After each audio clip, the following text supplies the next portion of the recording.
রুশ অধিকৃত ইউক্রেনের অংশসহ বিরল খনিজ সম্পদে যুক্তরাষ্ট্রের প্রবেশাধিকারের জন্য উন্মুক্ত করতে প্রস্তুত রাশিয়া, একথা বলেছেন রুশ প্রেসিডেন্ট ভ্লাদিমির পুতিন।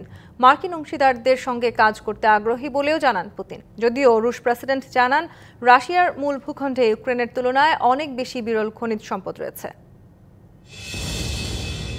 রাশিয়ার প্রেসিডেন্ট ভ্লাদিমির পুতিন নতুন ভূখণ্ড বলতে পূর্ব ইউক্রেনের সেই অংশগুলোর কথা বলেছেন, যা রাশিয়া ৩ বছর আগে পূর্ণ মাত্রার আগ্রাসনের মাধ্যমে ইউক্রেনের কাছ থেকে দখল করে নিয়েছে।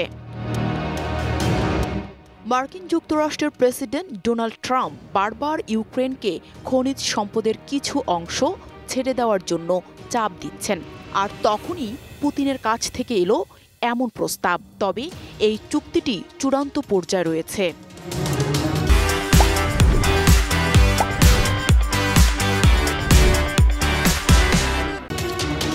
এদিকে পুতিন বলেন, রাশিয়ার হাতে ইউক্রেনের চেয়ে অনেক বেশি খনিজ সম্পদ রয়েছে। রাশিয়ার প্রেসিডেন্ট আরও বলেন, আমরা বিদেশি অংশীদারদের আকৃষ্ট করতে প্রস্তুত।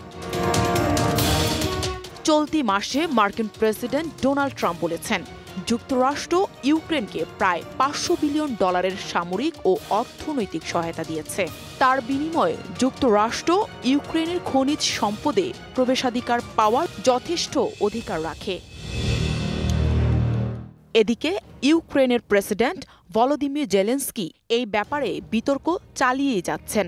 তিনি চাচ্ছেন এ সংক্রান্ত চুক্তি ইউক্রেনের সুরক্ষার নিশ্চয়তা অন্তর্ভুক্ত থাকুক। Nahida Rinthi, DBC news desk.